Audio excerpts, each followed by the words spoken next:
दिवाळीच्या निमित्तानं आपण सर्व एकत्र जमलो आहोत. आम्ही शाळेत शिकत होतो तेव्हा नागपुरात पॅन्थर आली आणि नागपुरात जेव्हा पॅन्थर आली तर त्या पॅन्थरचं वारं सर्व तरुण लोकांमध्ये शिरलं. तरुण लोकांमध्ये शिरल्यानंतर त्यातून एक आगडोम जो आला त्याने एक इतिहास रचला. आता पॅन्थरनं काय दिलं असा एखादी प्रश्न येऊ शकतो. पॅन्थरनं जसं सामाजिक चळवळीमध्ये आपलं एक ऐतिहासिक योगदान दिलं तसं साहित्य क्षेत्रातही फार मोठं योगदान दिलेलं आहे. आणि जे साहित्य क्षेत्र, जे आंबेडकरी साहित्य क्षेत्र अगोदर दलित साहित्य क्षेत्र होतं, जे आंबेडकरी साहित्य क्षेत्र समृद्ध झालं त्याच्या पाठीमागचं कारण म्हणजे दलित साहित्य. आणि त्यावेळेस असं होतं, आता मी जोगीनगरमध्ये राहणारा, तर त्यावेळेस असं होतं घरी खायचं तर जेलात खाऊ अशी धारणा होती. घरी तर झालं 2 वेळ तर बरोबर भेटत नाही, जेलात भेटल. आणि त्याच्यामुळं जेलात जायला आणि संघर्ष करायला कोणा मागं पुढं पाहत नव्हतं. प्रश्न असा झाला की पॅन्थरमध्ये ज्या लोकांनी संघर्ष केला, ज्यांच्यावर अनेक केसेस लागल्या, 15 दिवस त्या कोर्टात जात होते, ज्या केसेस होत्या त्या केसेस मिटवासाठी. तर त्याच्यानंतरची जी पिढी आली किंवा त्या पिढीचे जे लोक होते ज्यांनी संघर्ष केला, ज्यानं पाय मोडले, हात मोडले, काही लोकांनी त्या विधानसभेमध्ये उड्या टाकल्या, काही लोकांनी पत्रकं फेकले, काही लोकांवर अनेक केसेस झाल्या, त्या लोकांना समाजाने आंबेडकर जयंतीला, बुद्ध जयंतीला बोलवून एक साधं फूल देखील दिलं नाही. एक साधं फूल देखील दिलं नाही. प्राध्यापक झाला तो पोटासाठी झाला, त्याला बोलाव, त्याच्याकडून आंबेडकरवाद शिकून घे. IAS झाला, त्याला बोलाव, त्याच्याकडून आंबेडकर. याचं काही कॉन्ट्रीब्युशन समाजासाठी नाही आहे, या हरामखोराचं काही कॉन्ट्रीब्युशन नाही आहे. परंतु समाजानं या लोकांना डोक्यावर उचलून धरलं आणि ज्यांना अनेक केसेस स्वतःवर घेतल्या, ज्यांना पाय तोडले, हात तोडले, त्यांना आंबेडकर जयंतीला, बुद्ध जयंतीला बोलावून एक साधं फूल देखील दिलं नाही.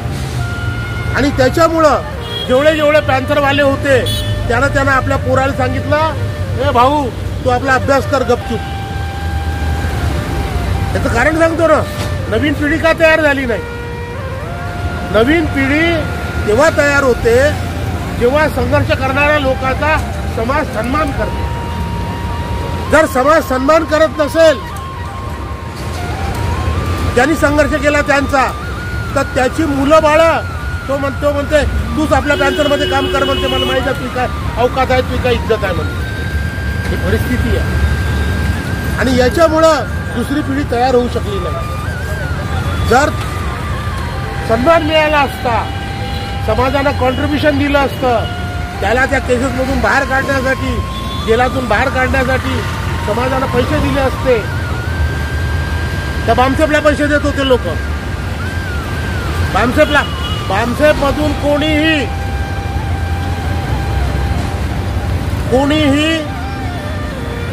कवी झाला नाही, कोणी लेखक झाला नाही, कोणी आत्मचरित्रकार झाला नाही. हे फक्त मेंदू बनवले त्यांनी, फक्त त्याच्यासाठी. कोणी नाही आतापर्यंत कोणीतरी सांगावं मला की बामसेपमधून एखादा कवी, एखादा नाटककार, एखादा कथाकार झाला असेल. नाही झाला. परंतु एवढा पैसा बामसेपला देण्यात आला. 1980 साली 2 कोटी रुपये महाराष्ट्र काशीरामला देत होता. 2 कोटी रुपये. जर त्यातले 25%ही दलित पॅन्थरला दिले असते तर दलित पॅन्थर अतिशय वेगानं समोर गेली असते. हा या देशातला लढा हा सांस्कृतिक लढा आहे. हे जे आपण आज भोगतो आहे हे सांस्कृतिक भोगतो आहे। आज संविधान जे बाजूला ठेवल्या गेलं आहे, संविधानिक जेवढ्या संस्था आहेत त्या निस्तनाबूत करण्याचं जो कारस्थान सुरू आहे हा सांस्कृतिक राष्ट्रवाद आहे जो आपल्यावर RSS ने लादला आहे। हे हेजिमोनी आहे, त्याचा वर्चस्ववाद आहे। शिक्षणामध्ये बदल केला आहे त्यांनी, प्रत्येक गोष्टीत इतिहासात बदल केलेला आहे। आणि हे गोष्ट करत असताना आम्ही काय करतो, आम्ही फक्त राजकीय दिशेने विचार करतो। आणि जेव्हा काँग्रेसला सर्व लोक, सर्व राजकीय पक्ष त्यावेळेस जेव्हा पॅन्थरचा उदय झाला त्यावेळेस सर्व राजकीय पक्ष जे छोटे मोठे होते हे काँग्रेसला गहाण होते आणि त्याच्यामुळं त्या काँग्रेसच्या विरुद्ध, काँग्रेसची सत्ता असताना त्याच्या विरुद्ध कोण लढायला तयार नव्हतं आणि तो स्फोट झाला। आज सारे बीजेपीला गहाण आहे, व्यक्तीच्या जबाबदारीने बोलतो, आज सारे बीजेपीला गहाण आहे। आणि ज्या बीजेपीला गहाण असताना इथं स्फोट होत नाही, इथं विद्रोह होत नाही आणि नवीन पिढी याच्याकडे लक्ष द्यायला तयार नाही। आपण सारे बुढे झालो, आपण काय करणार आहोत आता? करून काय करणार आहोत? हो गुरुजी काय करणार आहे? आमचे नेते होते, हो आम्ही एकत्र येऊ शकतो, हा सर्व काही करू शकतो, पण नवीन पिढी जोपर्यंत येणार नाही त्याच्यात ताकद आहे, त्याच्यात ऊर्जा आहे। आम्ही 4 किलोमीटर चाललो तर थकून जातो, प्रश्न हा आहे। आणि त्याच्यामुळं हे नवीन पिढी तयार जेव्हापर्यंत होणार नाही आणि या दिशेनं जाणार नाही, सांस्कृतिक राष्ट्रवाद खतम करण्यासाठी बाबासाहेबांनी काय म्हटलं, भारतामध्ये जो अविरत संघर्ष सुरू आहे, रक्तरंजित संघर्ष सुरू आहे, तो ब्राह्मणी व्यवस्था आणि बौद्ध धम्म यातला संघर्ष आहे, दुसरं काही नाही आहे। आणि हे संघर्षाची फळं आपण भोगून राहिलो आहोत। आणि ही जर व्यवस्था बदलायची असेल तर नवीन पिढीनं समोर येणं गरजेचं आहे। नवीन पिढी मोबाईलमध्ये व्यस्त आहे, गर्लफ्रेंडमध्ये व्यस्त आहे, गाडीमध्ये घोडीमध्ये व्यस्त आहे। या नवीन पिढीकडून विशेष काही अपेक्षा करता येत नाही। आमच्या आयुष्याचे 5-10 वर्ष, कुणाचे 4 वर्ष, कुणाचे 10 वर्ष उरलेले आहेत। आपण एकत्र जमत राहू, विचार करत राहू, काही लिहित राहू, हा आणि पोट्याला इंजेक्शन देत राहू। हा तो इंजेक्शन किती घेतात आणि किती नाही घेत हा त्याच्यावर डिपेंड आहे। एवढं बोलतो, थांबतो। धन्यवाद वानखेड़े भाऊ। और आज स्मृति शहीद पैंथर वसंतराव सावरकर जी के स्मृति दिन पर आज उस जमाने के पैंथर आज इस जमाने में बैठ के चर्चा कर रहे हैं। वह भी आने वाले समय को, आने वाले परिस्थिति को कैसा मुकाबला करना है उसके बारे में आज भी सोच रहे हैं। ये सबसे बड़ी बात है। इस बहाने हम लोग यहाँ पर इकट्ठा हुए हैं। मैं चाहता हूँ कि परिस्थितियाँ बहुत ही गंभीर है, पर ये परिस्थितियाँ गंभीर है उसके बारे में कुछ सॉल्यूशन भी होने चाहिए। हमारे जैसे बुद्धिजीवी है, देखिए हम लोग तो कार्यकर्ता है, पर हम बुद्धिजीवी भी है। हमने लाठी खाए, गोली खाए, जेल में गए, सब कुछ किए और अपने बुद्धि से साहित्य का निर्माण भी किया, जैसे कि बाकी वक्ताओं ने बताया। मैं चाहता हूँ मैं आपके सामने, मेरे भी 60 साल की उम्र है, पर आपकी 82 साल की उम्र है, पर आपका अनुभव ज़्यादा है। मैं चाहता हूँ कि इस बहाने हम लोग अपने अपने हेरे दावे छोड़कर समझो हर महीने, हर 15 दिन में एक बार बैठकर कि आने अम्बेडकरी आंदोलन में अम्बेडकरी विचारधारा तो बहुत बढ़िया है, उसकी दिशा बहुत अच्छी है, पर उसमें जो जिन्होंने जो कार्य किया उसमें क्या क्या गलतियां हुई है और सामंजस्य से बैठकर चर्चा करना चाहिए। नहीं तो क्या हो जाएगा कि एक आधे स्मृति दिन में आएंगे और फिर 6 महीने के लिए भूल जाएंगे। वैसा होना नहीं चाहिए। कोई भी कार्य में सातत्य रहना जरूरी है, और वो सातत्य जब ऐसे 50 लोग हर महीने में, हर 15 दिन में एक बार बैठे रहेंगे तो आने वाली पीढ़ी भी आपको देख के आएगी। और हमारा काम है कि उनको कैसे लाना, उसके बारे में सोचना। जब तक इकट्ठा बैठेंगे नहीं तब तक विचार विनिमय करेंगे नहीं तो आने वाला बाहर निकलने वाला नहीं है।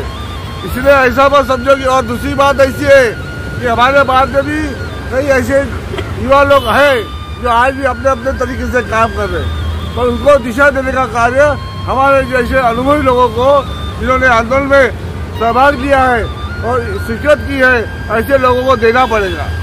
और ये देखना पड़ेगा कि आरपीआई से लेके तो 75 से लेके तो अभी तक का जो कुछ भी गलतियां हुई है उसके बारे में बैठकर शांतिपूर्वक ढंग से विचार विनिमय करना पड़ेगा कि कहाँ गलतियां हुई है, और वो भी लिख के रखना पड़ेगा। क्योंकि आने वाले समय में जो कोई नया नेतृत्व आने वाला है तो कौन से नेताओं ने गलतियां की है और क्यों की है, कौन से कारण से किए, कैसे सत्ता के लिए एक दूसरे के ऊपर चढ़ गए थे, कैसे नाम के लिए एक दूसरे के साथ में झगड़ा करते थे। तो ये क्योंकि क्या हो रहा है कि आने वाले समय के नेता और आज के नेता वही गलतियां कर रहे हैं जो रिपब्लिकन पार्टी से लेके तो अभी तक का भी जो गलतियां हो। यही मेरा कहना है कि वह जब तक हम लोग बैठ के चर्चा नहीं करेंगे, 2 घंटा चर्चा करो 15 दिन में और पॉइंट वाइज चर्चा करो, उसका लिखित रखो, तो उसमें अपनी भी जो गलतियां हुई है और आदमी जो है वो गलतियों का पुतला है, वो गलतियां नहीं करेगा तो आगे बढ़ नहीं सकता। और इसीलिए मैं चाहता हूँ कि इस बहाने सुब्रत शेख बसंतदास धामनकर जी के बहाने क्यों ना हो हम लोग आज इकट्ठा है कई सालों के बाद में। नहीं तो 75 का दिन था, उस समय इकट्ठा रहे थे, स्थापना दिन था, और आज बहुत दिनों के बाद दिख रहे, आज दिख रहे। तो मेरा एक ही विनती है आप लोगों से, आयोजकों से, कि वह ऐसे सभी 75 को बुलाए और बाकायदा चर्चा करे और आने वाले समय में कौन से कार्य कर सकते हैं उसके बारे में सोचकर जनता के बीच में जाए। धन्यवाद। आपण सर्व माझ्यापेक्षा ज्येष्ठ असलेले इथे उपस्थित झाले त्यावेळी माझ्याकडून सुद्धा सर्वांचं स्वागत आहे। हा अभिवादन सोहळा जो आपण आज इथे घडून आणलेला आहे त्या आयोजकाचं मनपूर्वक स्वागत। आणि इथे मला येण्याचा आग्रह सुनील जांभेकरने केला, कार्ड मिळालं होतं, कालपर्वा एक कार्यक्रम झालेला होता। तर हा जो दलित पॅंथर शब्द मी 8वीमध्ये असताना आमच्या गावामध्ये ऐकला होता। माझं सासर चंद्रपूर आहे आणि ज्यावेळेस ते गावोगावी अत्याचार होत होते त्यावेळेस आम्ही लहान होतो, आम्हाला समजत नव्हतं। तर चंद्रपूरचे 5-6 लोक त्यावेळेस आले होते, कोण होतो आम्हाला माहीत नाही मुलं, आणि ते सांगत होते अरे सैनिक आला आहे, आणि पूर्ण गाव घाबरून गेला होता आमचा। तर हा एक दलित पॅंथर त्यावेळेस फार मोठा प्रभाव महाराष्ट्रामध्ये होता असं मला सांगायचं आहे। आम्ही शिक्षण घेत असताना कोणत्या मी पोलीसमध्ये असल्यामुळे कोणत्या संघटनेत जुळलो नव्हतो, पण एक धार्मिक भावना म्हणून मी जिथे कुठे नोकरीला असताना जिथे कुठे माझ्या जे झालं ते मी फार म्हणजे सहकारी भावनेने काम केलेलं आहे। आणि असं एक इच्छा होती की कुठेतरी आपल्याला समाजाला बांधिलकी ठेवून काहीतरी करावं म्हणून, आणि माझ्या वतीने जे होतं ते मी करत आहे। तर मला सांगायचं आहे, आता आपण सर्वांनीच आत्तापर्यंत सांगितलं होतं दलित पॅंथरची निर्मिती अशी झाली होती, असे कार्य होते, त्यावेळी ती जरूरत होती, त्यावेळी ते नीड होती। आणि कोणतेही संघटना असो, कोणती संस्था असो, कोणताही पक्ष असो किंवा कोणतेही तुमचे मंडळ असो, ते त्या वेळेस ज्या वेळेस जरूरत असते त्या वेळेस कामाला असते, आणि त्याप्रमाणे कामं करतात, प्रसिद्ध होतात, त्याचा न्याय मिळतो, सर्व काही होतं। परंतु या संघटना चालत असताना प्रत्येकांना त्या संघटनेचे डिसिप्लिन पाहिजे, मुख्य म्हणजे एक डिसिप्लिन पाहिजे। डिसिप्लिन असताना ते रुटीनमध्ये आली पाहिजे डिसिप्लिन, आणि हे करत असताना त्याचं एज्युकेशनसुद्धा प्रत्येकाला पाहिजे, आणि हे असताना सुद्धा ॲक्शन घेता आली पाहिजे, आणि हे करताना सुद्धा आपली मेंटॅलिटी बनली पाहिजे। या जर 5 गोष्टी कोणत्या संघटनेमध्ये कुठे जमल्या तर ती संघटना कधीही मागे येत नाही असं माझं मत आहे. म्हणून आत्ताच एका वक्त्यांनी सांगितलेलं आहे की 50 वर्षापूर्वी आम्ही जसे कोचे साहेब म्हणले 50 वर्षापूर्वी आम्ही 23 वर्षाचे होतो, 20 वर्षाचे होतो. ते 20 वर्ष 23 वर्ष जेव्हा माणसाला जिद्द असते तेव्हा वयाचं बंधन नसते. आपण आता इथं 50 लोक जर जमलं असेल तर पुढं नागपूर हलवू शकतो, पण ते त्या पद्धतीनं आपल्याला करावं लागेल. सध्याच्या वेळेला देशामध्ये कायद्याचं राज्य आहे. पहिल्या वेळेत जरी कायद्याचं राज्य असलं तरी आपण एक वेगळ्या स्फूर्तीनं काम करत होतो. तर कायद्याच्या चौकटीत राहून कोणतेही काम केलं तर आपण काम करू शकतो. आणि जर आजच्या या उद्घाटन सोहळ्या प्रसंगी जर आपण असं एखादी पुन्हा ते संघटन पुन्हा पुनर्जीवित जर करू शकतो असतो आणि कार्यवाही जर करत असाल तर फारच म्हणजे चांगलं कार्य होईल असं मला वाटते. आणि त्याच्यासाठी आपण सर्वांनी जर एकत्र येऊन एक सिस्टमॅटिक पद्धतीने जर पुराणे लोक असं चालले. पण हे करताना आता आपल्या प्रत्येकाच्या घरी जवान मुलं मुली असतात. आता आपण सर्व इथं वयोवृद्ध आलेलो 60च्या वरच्या सर्व 60च्या खाली कोणीच नाही मला वाटतं. तर त्यांनासुद्धा कुठे ना कुठे तयार करावं लागेल. समाजाची काय गरज आहे, काय नीड आहे, कुठं काय करायचं आहे.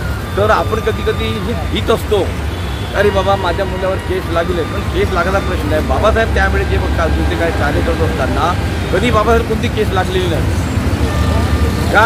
तर बाबासाहेब कायद्याच्या चौकटीमध्ये राहून काम करत होते.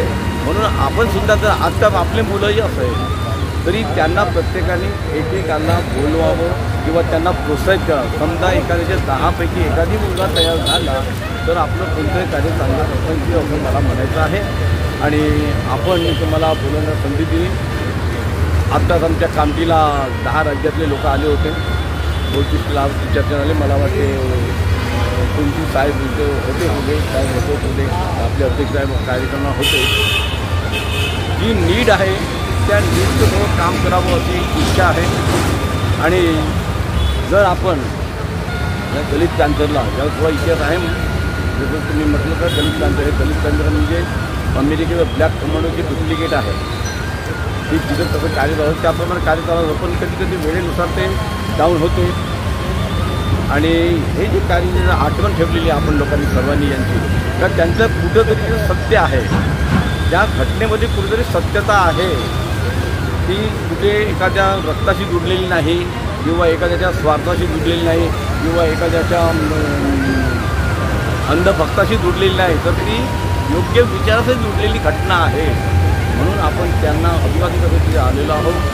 आणि माझ्या वतीने आपल्या वतीने ही यांची आठवण नेहमी स्मृतीमध्ये असावं आणि त्या कार्याची दखल घेऊन पुढील कार्य करावे. जेव्हा जेव्हा कुठे जरूरत पडेल आम्ही येऊ, तुम्ही पण यावं. सर्वांनी मिळून काम केलं आणि जे मनामध्ये द्वेष भावना असतो जेव्हापर्यंत आपण कुठेतरी एकत्र बसणार नाही तोपर्यंत आपली मैत्री तयार होणार नाही. म्हणून कोणती संघटना असो, कोणतंही कार्य असो, कोणतीही घटना असो तिथं सर्वांनी गेलं पाहिजे. एक माणूस भारतीय माणूस या उद्देशाने पहिले गेलं पाहिजे आणि तेव्हाच तिथं आपल्याला कुठेतरी मैत्रीची भावना निर्माण होते. आणि तिथं मैत्रीची भावना निर्माण झाली तर आपण सर्व काही जण जिंकू शकतो, सर्व काही साध्य करू शकतो असं म्हणायचं आहे. म्हणून या ठिकाणी मी माझे 2 शब्द संपवते. जय हिंद, जय भारत. नमस्कार दोस्तों, हमारे न्यूज़ चैनल न्यूज़ इंडिया को लाइक कीजिए, शेयर कीजिए, अनसब्सक्राइब कीजिए. हम मिलेंगे फिर. धन्यवाद.